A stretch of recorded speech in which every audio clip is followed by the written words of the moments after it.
Después del periodo helenístico griego, donde ocurrieron descubrimientos importantísimos en muchas ramas de la ciencia, el Imperio Romano tomó el estandarte en la vida europea, y aunque no realizaron contribuciones significativas a las matemáticas deductivas, las utilizaron en forma práctica, como para la construcción de obras públicas y también directamente sobre un sistema de administración económica. Sin embargo, para el siglo VI, Europa entró en una etapa de recesión tecnológica y científica, una edad de oscurantismo, donde el concepto de difusión liberal del conocimiento no era bien visto por los conservadores y especialmente por los religiosos, porque contribuye al control social de la población. A esta época se le nombra la Edad Media y se sitúa entre el año 476 con la caída del Imperio Romano y su fin con el descubrimiento de América en 1492. Estos hechos históricos visibilizan que fue en otros territorios donde se desarrollaron los avances principales de la época, y de hecho fueron liderados por la India, los persas y los árabes. Hoy te hablaré de los grandes matemáticos de este periodo. Este es el segundo video donde pretendo mostrarte en forma cronológica a aquellos maestros a los cuales les debemos el conocimiento y la tecnología que hoy tenemos. En el año 476 de nuestra era, aparece Aryabhata, en Taregana, un pequeño pueblo en Bihar, el primer gran matemático y astrónomo de la India, y conocido como el padre de la numeración decimal, fue capaz de dar un valor muy aproximado de pi, la mejor cifra disponible hasta entrada a la Edad Media. Su mayor trabajo, Aryabhatiya, un compendio de matemáticas y astronomía, fue referido de manera extensa en la literatura matemática de la India y ha sobrevivido a los tiempos modernos. En ella, da una solución formal a uno de los tipos de la ecuación general de segundo grado. Aryabhatiya cubre aritmética, álgebra, trigonometría plana y trigonometría esférica. También contiene fracciones continuas, ecuaciones cuadráticas, sumas de series de potencias y una tabla de senos. Encontró el radio de la Tierra y fue el único en los tiempos antiguos en encontrar el volumen de la Tierra. En su obra, proporcionó resultados elegantes para la suma de los cuadrados y los cubos de los primeros n números naturales, resultados usados actualmente para calcular áreas mediante la integral definida. Es ampliamente reconocido por futuros matemáticos, pues Brahmagupta, otro gran matemático del que hablaremos enseguida, lo nombró más de 100 veces en su obra. En el año 820 su obra fue traducida al árabe y estudiada por Al-Khwarizmi, donde también reconoce su mérito. En el Arya Siddhanta, su segunda obra, un trabajo considerable sobre cálculos astronómicos, calculó la rotación sideral, la rotación de la Tierra con referencia a las estrellas fijas, como 23 horas 56 minutos y 4.1 segundos. El valor moderno es 23 horas 56 minutos 4.09 segundos. De manera similar, da un valor para la longitud del año siderio, en 365 días, 6 horas 12 minutos y 30 segundos. Tiene un error de 3 minutos y 20 segundos sobre la longitud de un año.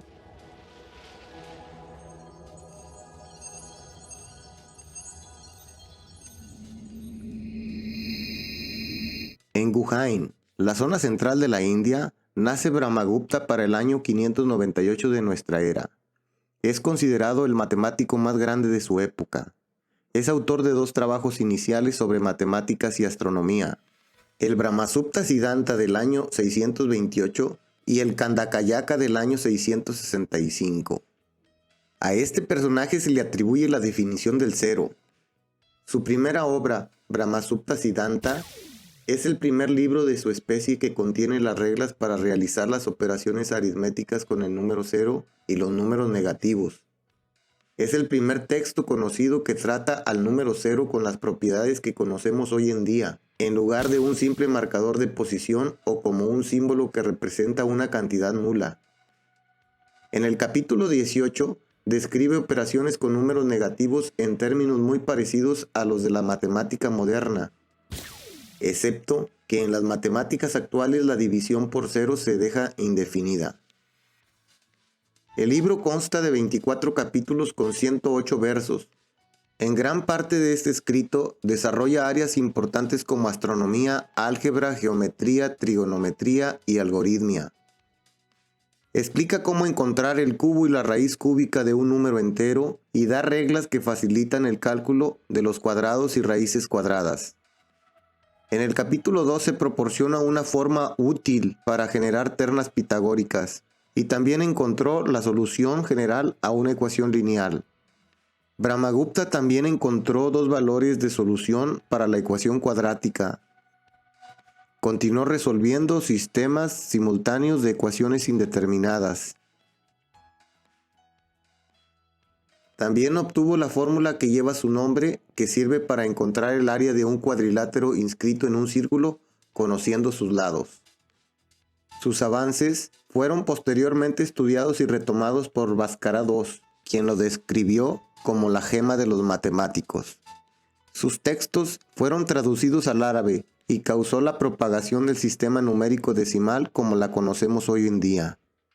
Otro de sus legados fue el teorema que lleva su nombre. Si las diagonales de un cuadrilátero cíclico son perpendiculares, entonces toda recta perpendicular a un lado cualquiera del cuadrilátero y que pase por la intersección de las diagonales divide al lado opuesto en dos partes iguales. En el séptimo capítulo, titulado Media Luna Creciente, refuta la idea que la Luna está más lejos de la Tierra que el Sol. Lo hace de manera muy elegante explicando la iluminación de la Luna por parte de nuestra estrella. Algunas de sus contribuciones importantes en astronomía son métodos para calcular la posición de cuerpos celestiales con el tiempo y el cálculo de los eclipses solares y lunares.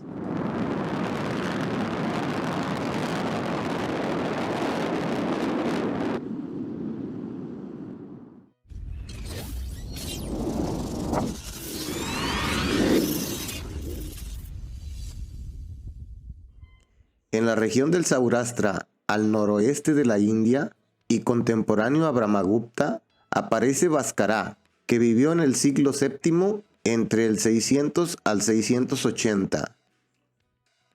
Fue un matemático indio progenitor en escribir números en el sistema decimal indoarábigo con un círculo para el cero, la notación que hoy en día usamos para este número.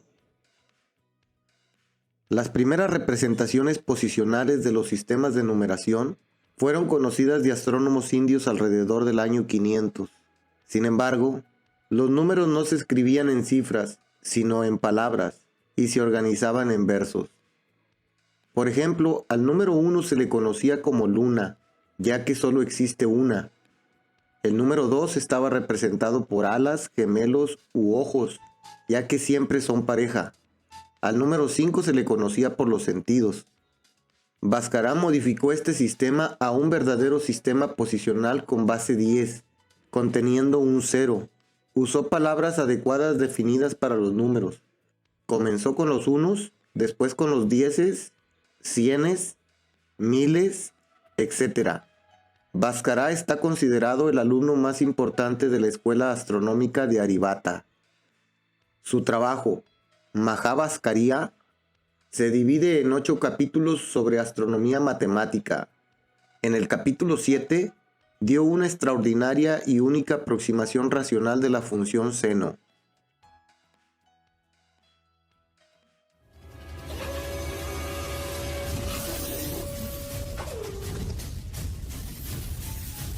Aparece en la historia Abu Abdallah Mohammed bin Musa al-Khwarizmi, en Khorasmia, lo que hoy en día es Uzbekistán, donde se encuentra actualmente Irán, alrededor del año 780. Este hombre de origen persa, de descendencia árabe y encausado por el Islam, es el responsable de que siglos más tarde el conocimiento a nivel mundial se acelerara. La matemática griega y romana era la más extendida en ese entonces, pero tenían un gravísimo problema. El culpable de todo esto es el sistema de numeración romano. Como usaban letras y palabras para expresar los números, las operaciones eran muy complicadas y les tomaba mucho tiempo. ¿Se puede decir que era un sistema limitado? muy difícil de aprender y complicado para generar y plasmar nuevas ideas. No era apropiado para hacer operaciones. Si con la suma se batallaba, con la multiplicación era una verdadera tortura. El matemático, astrónomo y geógrafo Al-Khwarizmi se propuso buscar el conocimiento en todos los rincones del mundo y observó que los maestros indios habían avanzado mucho en los últimos siglos. Se dio cuenta que tenían conceptos muy avanzados como el cero y los números negativos. Comprendió inmediatamente que el sistema posicional indio era muy superior y fácil de manejar. Los indios ya tenían los símbolos Brahmi. Sin embargo, por sus creencias hindúes, no era muy común que los usaran porque para su mundo eran considerados un poco corrientes. Pero Abdallah se dio cuenta de su potencial sencillez y elegancia. No conforme y con un espíritu tenaz, trabajó fuertemente para simplificarlos todavía más, creando el sistema de numeración que hoy en día conocemos. Para estos símbolos nuevos usó ángulos de referencia, por eso es que el 1 tiene un ángulo, el número 2, dos ángulos en su símbolo, el número 3 tiene 3 ángulos, 4 ángulos para el símbolo del número 4. Es muy interesante y evidente por qué usó el símbolo del 0, un símbolo que no tiene ángulos. Sencillamente maravilloso. No conforme, Mohammed bin Musa, con base en la aritmética india, escribió un libro en el que explicaba con mucha claridad los procesos para sumar, restar, dividir y multiplicar. Estos procesos son los que utilizamos hoy en día. Así nuestros cálculos se basan en estos métodos ordenados, continuos y fáciles que nos llevan al resultado de una manera sencilla. Con vehemencia indomable, Abu Abdallah Mohammed bin Musa al-Khwarizmi, en su gran obra maestra, el libro Al-Jaber wa al-Muqabala, compendio del cálculo por reintegración, comparación y equilibrio, estableció las bases del álgebra moderna tal y como la conocemos hoy. En ella explica claramente cómo se deben de operar las ecuaciones, explica cómo los términos iguales en ambos lados se cancelan, cómo al agregar la misma operación de los dos lados en una ecuación, ésta consigue un nuevo equilibrio, y cómo se deben de trasladar los términos de un lado al lado contrario. Simplemente se adelantó a su tiempo, convirtiéndose así en uno de los pilares de las matemáticas. Presentó la primera solución sistemática de ecuaciones lineales y cuadráticas. Uno de sus principales logros en el campo del álgebra fue su demostración de cómo resolver ecuaciones cuadráticas con el método de completando cuadrados, justificándolo además geométricamente. También trabajó en el campo de la trigonometría, produciendo tablas de senos y cosenos y la primera sobre tangentes. En la actualidad, su obra sigue siendo la base sobre la que se construye la ciencia moderna. Es considerado como el padre de las matemáticas y del cálculo, y héroe de la matemática árabe. Es el que encabeza la portada del libro famoso del profesor cubano Aurelio Baldor.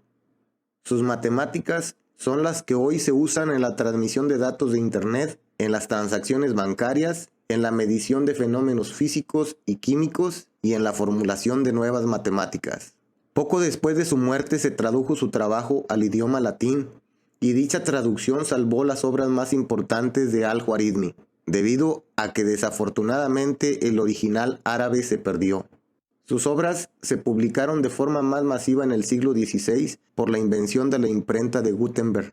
Probablemente este hecho terminó con la Edad Media y comenzamos con el Renacimiento.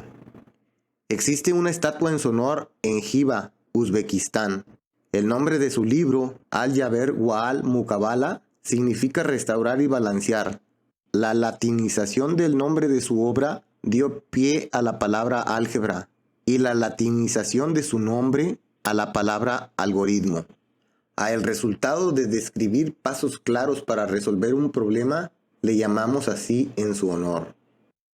Más tarde, Galileo y Fibonacci lo alabaron por la claridad y facilidad de su obra.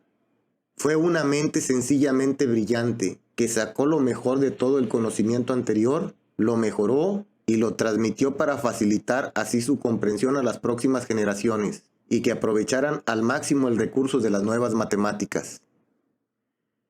Es muy poco conocida la historia de estos grandes personajes en Occidente. quizás por la naturaleza diferenciada de las culturas, o probablemente también por las regiones geográficamente muy distantes. El legado de Aryabhata, Brahmagupta, Bhaskara y el tenaz al-Khwarizmi se rescatan de una época donde reinaba el oscurantismo.